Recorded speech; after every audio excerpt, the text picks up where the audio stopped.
Hi everyone, welcome to Devar channel. ఈ వీడియోలో అయితే బ్లౌజ్ కటింగ్ చూపిస్తున్నాను. ఈ బ్లౌజ్ వచ్చేసి చిన్న సైజు బ్లౌజు. అలాగే ముందుగా లైనింగ్ని ఎప్పటిలాగే మన వైపు క్లోజ్ సైడ్ వేసేసుకోండి. ఒక స్కేల్ తీసేసుకొని బ్యాక్ బెల్ట్ కోసం ఒక మార్కు వేసేసేయండి. స్కేల్ లేదంటే ఒక 2 ఫింగర్స్ పెట్టేసి మార్క్ వేసేసుకోండి. ఆ తర్వాత బెల్ట్ అతికించడానికి కూడా ఖర్చు వేసేసుకోండి, ఒక పాదం, సింగిల్ పాదం అంత ఖర్చుతో. ఆ తర్వాత బ్లౌజ్ తీసేసుకొని ఆది బ్లౌజు వీడియోలో చూపిస్తున్నట్టు బ్లౌజ్ని అలా వేసేసుకొని నీట్గా, అలాగే షోల్డర్స్ దగ్గర ఇక్కడ టక్స్ దగ్గర ఫ్రంట్ పార్ట్ బ్యాక్ పార్ట్ కలిపి పట్టేసుకొని హైట్ అయితే చూసేసుకోండి. హైట్ ఎంత అయితే వస్తుందో అంత హైట్ వేసేసుకోండి. ఆ తర్వాత అటు సైడ్ కూడా హైట్ వేసేసుకొని ఆ 2 పాయింట్స్ని కలిపేసేయండి. అలాగే ఫ్రంట్ పార్ట్ బ్యాక్ పార్ట్ అతికించడానికి ఖర్చు కావాలి కదా, ఆ ఖర్చు కూడా ఒక 1/2 ఇంచ్ కానీ 1/4 ఇంచ్ కానీ మీకు ఎంత వీలైతే అంత ఖర్చు తీసేసుకోండి. ఆ తర్వాత నడుము లూజు, చెస్ట్ లూజు చూసేసుకోండి. అది బ్లౌజు తీసేసుకొని అలా హుక్స్ పెట్టేసుకోండి. హుక్స్ పెట్టేసుకొని అలా బ్యాక్ పార్ట్ ఫ్రంట్ పార్ట్ అలా ఈక్వల్గా గుంజినట్టు పట్టేసుకొని ఎక్కడికైతే వస్తుందో అక్కడికి వీడియోలో చూపిస్తున్నట్టు అలా లాగేసి అలా పట్టేసుకుంటే మనకు నడుము సైజ్ అనేది ఈజీగా వచ్చేస్తుంది. ఏ సైజ్ వాళ్ళకైనా ఈ మెథడ్లో తీసేసుకోవచ్చు. ఆ తర్వాత చెస్ట్ చూసుకోవడానికి హుక్స్ పెట్టేసుకొని మళ్ళీ బ్యాక్ సైడ్ కానీ ఫ్రంట్ సైడ్ కానీ మనం చెస్ట్ లూజ్ అనేది చూసుకోవచ్చు. బ్యాక్ సైడ్ నేనైతే రౌండ్, బ్యాక్ నెక్ రౌండ్ ఉంది కదా, రౌండ్ కింద అలా వీడియోలో చూపిస్తున్నట్టు నీట్గా సర్దేసుకొని అలా వేసేసుకొని నేనైతే చెస్ట్ లూజ్ అనేది తీసేసుకుంటున్నాను. అలా కొంచెం లాగినట్టు పట్టేసుకొని వీడియోలో చూపిస్తున్నట్టు అలా వేసేసుకొని ఒక మార్క్ అనేది వేసేసేయండి. ఈ బ్లౌజ్కి అయితే నడుము లూజు, చెస్ట్ లూజ్ అనేది ఒకే రకంగానే ఉంది. ఆ తర్వాత ఆ 2 పాయింట్స్ని కలిపేసేయడమే. నాకైతే మళ్ళీ డౌట్ వచ్చి నేనైతే హుక్స్ పట్టి సైడ్ తీసేసుకుంటే కరెక్ట్గానే ఉంది చెస్ట్. ఆ తర్వాత ఆ 2 పాయింట్స్ని కలిపేసేయండి. ఆ తర్వాత టక్స్ కోసం అలాగే ఎక్స్ట్రా ఖర్చు కోసం కూడా మార్క్ వేసేసుకోండి. చిన్న సైజ్ బ్లౌజ్ కదా, చెస్ట్ ఎక్కువ ఉంటే మనకు ఎక్కువ వచ్చేది, కానీ చెస్ట్ తక్కువ ఉన్న వాళ్ళకి ఇలాగే ఉంటుందేమో అని అనుకుంటున్నా. ఆ తర్వాత ఇలా పాయింట్స్ అన్నిటిని కలిపేసేయండి. ఆ తర్వాత మళ్ళీ ఆది బ్లౌజ్ తీసేసుకొని షోల్డర్స్ అనేది ఈక్వల్గా పట్టేసి నెక్ డీప్ కోసం వీడియోలో చూపిస్తున్నట్టు కింద మనం బ్యాక్ ఖర్చుకే వదిలేసాం కదా, బ్యాక్ బెల్ట్ కోసం ఆ ఖర్చు వదిలేసి బ్లౌజ్ నెల పెట్టేసి ఎగ్జాక్ట్ మార్కింగ్ అలాగే ఖర్చు కోసం కూడా మార్క్ వేసేసుకోండి. ఆ తర్వాత ఇదైతే చిన్న సైజ్ బ్లౌజ్ కదా, అందుకని నేను 3 ఫింగర్స్ అలాగే ఖర్చు కూడా వేసేసుకున్నాను. ఒకవేళ సన్నగా ఉంటే మనం 2 ఫింగర్స్ పెట్టేసుకోవచ్చు, కానీ వీళ్ళు బాడీ కట్అవుట్ కొంచెం నార్మల్గా ఉంది, అందుకని నేను 3 ఫింగర్స్ తీసేసుకున్నాను. చాలా సన్నగా ఉంటే 2 ఫింగర్స్ తీసేసుకోవచ్చు. ఆ తర్వాత ఆది బ్లౌజ్ ప్రకారం షోల్డర్స్ అనేది తీసేసుకున్నాను. ఆ తర్వాత చంక వైపు కూడా ఆది బ్లౌజ్ ప్రకారంగా తీసేసుకుంటున్నాను. నేనైతే చూద్దాం, కరెక్ట్గా వస్తే ఓకే, తర్వాత అడ్జస్ట్ చేసుకోవచ్చు. అందుకని నేను ఆది బ్లౌజ్ ప్రకారంగా అయితే తీసేసుకున్నాను. ఆ తర్వాత అలా ఎల్ షేప్లో మార్క్ వేసేసుకోండి. ఆ ఎల్ షేప్లోనే కదా మనకు ఆర్మ్ డౌన్ అనేది రావాల్సింది. అలా ఎల్ షేప్లో వేసేసుకుని 3 ఫింగర్స్కి ఒక మార్క్, అలాగే ఇక్కడ పైన 3 ఫింగర్స్కి ఒక మార్కు, ఆ 3 పాయింట్స్ని చెస్ట్ పాయింట్తో కలవాలి. చెస్ట్ పాయింట్తో అలా కలిపేసేయండి. చెక్ చేసుకుందాం, ఒకవేళ మనకు ఆర్మ్ డౌన్ కరెక్ట్గా వస్తే ఓకే, లేదంటే అడ్జస్ట్ చేసుకోవచ్చు. అది బ్లౌజ్ తీసేసుకొని బ్యాక్ సైడ్ వైపు ఆర్మ్ డౌన్కి చెక్ చేసుకోవడానికి తీసేసుకోండి. వీడియోలో చూపిస్తున్నట్టు అలా షోల్డర్స్ని ఇక్కడ ఆర్మ్ డౌన్ అనేది ఈక్వల్గా గుంజినట్టు పట్టేసుకొని అలా రౌండ్ని మాత్రం ఎక్కడ సాగదీయకుండా నీట్గా అలా పట్టేసుకొని చెక్ చేసేయండి. నాకైతే ఎక్స్ట్రా వచ్చేసింది, చూడండి మార్క్ వేసి చూపిస్తున్నా, అక్కడికైతే ఎక్స్ట్రా వచ్చేసింది. ఆ తర్వాత మనం కొంచెం అడ్జస్ట్ చేసేసుకోవాలి. మళ్ళీ డౌట్ వచ్చి నేను చెస్ట్లు చెక్ చేస్తున్నాను. హుక్స్ పట్టి తీసేసుకుంటే కరెక్ట్గానే వచ్చేసింది. ఆ తర్వాత కొంచెం అడ్జస్ట్ చేసేసాను. అలా నెక్, షోల్డర్ కొంచెం అడ్జస్ట్ చేసి కింది వైపు మళ్ళీ ఒక 1/2 ఇంచు తీసేసుకొని ఒక లైన్ వేసేసుకొని మళ్ళీ 3 ఫింగర్స్ కల్లా మార్క్ వేసేసుకొని 3 పాయింట్స్ని కలిపేసుకొని మళ్ళీ ఒకసారి ఆది బ్లౌజ్ తీసేసుకొని చెక్ చేసుకున్నాను. నాకైతే కరెక్ట్గా వచ్చేసింది. అంతే కదా, మన అడ్జస్ట్మెంట్ అనేది మన చేతిలోనే ఉంటుంది. అలాగే ఈ arm down, chest point, arm point అనేది చాలా ఇంపార్టెంట్. ఆ 2 పాయింట్స్ కరెక్ట్గా ఉంటే బ్లౌజ్ పర్ఫెక్ట్గా వచ్చేస్తుంది. కటింగ్లోనే మనం కరెక్ట్గా చేసేసుకోవాలి కటింగ్. ఆ తర్వాత నెక్ డీప్ వచ్చేసి పైన 3 ఫింగర్స్ పెట్టేశాను. ఆ తర్వాత కింద అయితే 4 ఫింగర్స్ పెట్టేసి మార్క్ అయితే వేసేసేయండి. ఆ తర్వాత ఎల్ షేప్లో మార్క్ వేసేసేయండి. ఆది బ్లౌజ్ వచ్చేసి యూ షేప్లో ఉంది. యూ షేప్ కావాలంటే పైన ఎంత అయితే 3 ఫింగర్స్ పెట్టేసాం కదా, కింద కూడా 3 ఫింగర్స్ పెట్టేసి మనకు యూ షేప్ అనేది వచ్చేస్తుంది. కానీ కొంచెం రౌండ్గా రావాలి అంటే మనం ఒక ఫింగర్ ఖచ్చితంగా అంటే ఎక్కువగా పెట్టేస్తే మనకు రౌండ్ అనేది బాగా వస్తుంది. ఈ బ్లౌజ్ అయితే యూ షేపు, కొంచెం వాళ్ళు రౌండ్ పెంచమన్నారు, అందుకని నేను 4 ఫింగర్స్ పెట్టేసి పెంచాను. అందుకని ఆది బ్లౌజ్ అనేది మనకు తక్కువ వస్తుంది.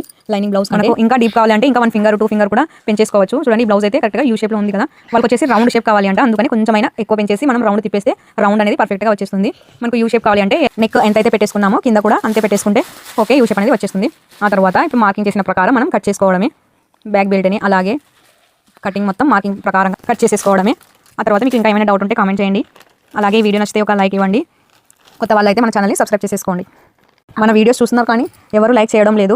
వీడియో చూసే ప్రతి ఒక్కరు ఒక లైక్ అయితే ఇచ్చేసేయండి వీడియోకి. ఆ తర్వాత మన ఛానల్లో అయితే ఆది బ్లౌజ్తోనే కొలతలు ఉంటాయి, చేతి వేలుతోనే ఉంటాయి. టేప్ అన్నది తక్కువగా యూస్ చేయడం జరుగుతుంది. ఇంట్రెస్ట్ ఉన్న వాళ్ళు మన ఛానల్ని సబ్స్క్రైబ్ చేసేసుకోండి. అంతేకా బ్యాక్ పార్ట్ కటింగ్ అయితే ఒక చిన్న కట్స్ కూడా ఇచ్చేసేయండి వీడియోలో చూపిస్తున్నట్టు.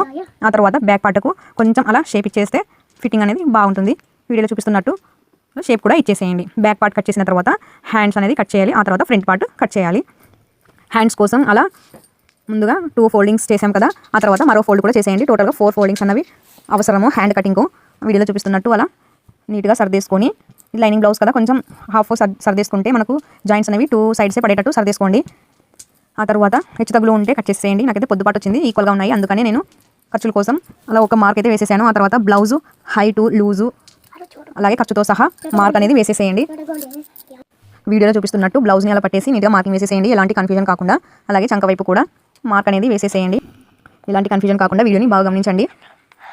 వీడియోలో చూపిస్తున్నట్టు మార్క్ వేసేసి ఎగ్జాక్ట్గా అలాగే ఖర్చు కోసం కూడా ఒక మార్క్ వేసేసేయండి. అలాగే ఇటు సైడ్ వచ్చేసరికి 1 ఇంచ్ అంటే 1 ఫింగర్ ఫస్ట్ లైన్ ఉంటుంది కదా, మార్కింగ్ వేసేసేయండి. ఆ తర్వాత బ్లౌజ్ తీసేసుకొని ఆ రౌండ్ సరిపోతుందా లేదా అన్నది కూడా ఒకసారి చెక్ చేసేసేయండి. చూసేయండి వీడియోలో అలా మనం ఇందాక బ్యాక్ పార్ట్లో ఎలాగైతే మనం చెక్ చేసేసుకున్నాము, ఇప్పుడు కూడా అలాగే ఆది బ్లౌజ్ తీసేసుకొని చెక్ చేసేసుకోండి. కరెక్ట్గా వస్తే ఓకే, లేదంటే అడ్జస్ట్ చేసేసుకోవచ్చు. నాకైతే కొంచెం ఎక్స్ట్రా వచ్చింది నాకైతే ఒక పావు ఇంచ్ అంతా. ఆ పావు ఇంచ్ అంతా నేనైతే ఒక రౌండ్లోనే కొంచెం అడ్జస్ట్ చేసేసాను. ఒక పావు ఇంచే కదా. ఆ తర్వాత ఎక్స్ట్రా కూడా మార్కింగ్ వేసేసుకొని ఇక మార్కింగ్ ప్రకారం నీట్గా కట్ చేసేసేయండి. ఇక లోతు గురించి అయితే నేను స్టిచ్చింగ్లోనే చూపిస్తాను. ఆ తర్వాత ఇలా ఎక్స్ట్రా క్లాత్ ఉంటే కట్ చేసేసుకోండి. అలాగే 1 సైడ్ క్లోజ్ ఉంది కదా, ఆ సైడ్ని ఓపెన్ చేసేసుకోండి. ఆ తర్వాత కట్స్ ఇచ్చేసేయండి మిడిల్లో. అలాగే ఇక్కడ కూడా ఒక కట్స్ అయితే ఇచ్చేసేయండి. అంతేకా హ్యాండ్ కటింగ్ కూడా సింపుల్ మెథడ్లో ఈజీగా ఉంది కదా. ఆ తర్వాత హ్యాండ్ కటింగ్ అయిపోయింది, బ్యాక్ పార్ట్ కటింగ్ అయిపోయింది. ఇప్పుడైతే ఫ్రంట్ పార్ట్ కటింగ్ కోసం ఎలా వీలైతే అలా క్లాత్ని సర్దేసుకోండి. ఇదైతే క్రాస్ కటింగ్ కదా, బ్యాక్ పార్ట్ ఆధారంగా తీసేసుకోవాలి. ఫ్రంట్ పార్ట్ బ్యాక్ పార్ట్కి అలా 3 ఫింగర్స్ పెట్టేసి 1 లైన్ అనేది వేసేసేయండి. అలా ఫోల్డ్ చేసేసుకొని మనకు బ్లౌజ్ ఎటో అయితే పర్ఫెక్ట్గా సరిపోతుంది, అటు సైడు అలా సర్దేసుకుంటూ వేసేసేయండి. క్రాస్ అయితే క్రాసు, స్ట్రైట్ అయితే స్ట్రైట్ వేసేసుకొని ఎగ్జాక్ట్గా బ్యాక్ పార్ట్ ఎలాగైతే ఉందో అలా మార్కింగ్ అయితే వేసేసేయండి. వీడియోలో చూపిస్తున్నట్టు బ్యాక్ పార్ట్ ఎలాగైతే ఉందో అలాగే నెక్ దగ్గర కానీ, చంక డౌన్ దగ్గర కానీ, షోల్డర్స్ దగ్గర కానీ బ్యాక్ పార్ట్ ఎలాగైతే ఉందో అలా మార్కింగ్ అయితే వేసేసేయండి. ఈ ఫ్రంట్ పార్ట్లో వచ్చేసి మనం చేంజ్ చేయాల్సినవి 5 పాయింట్స్. ఎలాంటి కన్ఫ్యూజన్ కాకుండా వీడియోని బాగా గమనించండి. అలా వేసేసుకున్న తర్వాత బ్యాక్ పార్ట్ని తీసేసి అలాగే షోల్డర్స్ దగ్గర ఖర్చు కూడా మార్క్ వేసేసుకోండి. మనం బ్యాక్ పార్ట్లో ఎంతైతే ఖర్చు వదిలేసామో అంత ఖర్చు అలా మార్క్ వేసేసుకోండి. ఆ తర్వాత ఆది బ్లౌజ్ తీసేసుకొని షోల్డర్స్ దగ్గర మనం షోల్డర్స్ ఖర్చు వదిలేసాం కదా, ఖర్చుని వదిలేసి నీట్గా వీడియోలో చూపిస్తున్నట్టు అలా రాంగ్ సైడ్ వైపు తీసేసుకోండి. ఆది బ్లౌజ్ను అలా పెట్టేసి 2 ఫింగర్స్ పెట్టేసి సర్దుకుంటూ ఫ్రంట్ పార్ట్ నెక్ అనేది ఎక్కడి వరకు అయితే వస్తుందో అక్కడి వరకు సర్దుకుంటూ మనం ఫ్రంట్ పార్ట్ నెక్ అనేది మార్క్ వేయాలి. రౌండ్ అన్నది ఎక్కువైనా ప్రాబ్లమే, తక్కువైనా ప్రాబ్లమే. అందుకని పర్ఫెక్ట్గా బ్లౌజ్ని సర్దుకుంటూ అలా ఎగ్జాక్ట్గా అలాగే ఖర్చు కోసం కూడా ఒక మార్క్ అనేది వేసేసేయండి. ఆ తర్వాత ఆ పాయింట్స్ అనేది ఎల్ షేప్లో కలిపేసేయండి. మనకు పైన ఎంతైతే ఉందో అంతే ఉండాలి. అలా చూసుకొని మార్క్ అయితే వేసేసుకోండి. ఆ తర్వాత రౌండ్ షేప్ అనేది ఇచ్చేసి మళ్ళీ రౌండ్ని చెక్ చేసేసుకోండి. కొంచెం ఎక్స్ట్రా రావాలి, మెడ పీస్ ఉంది కదా అతికించడానికి, దాని ఖర్చుకు.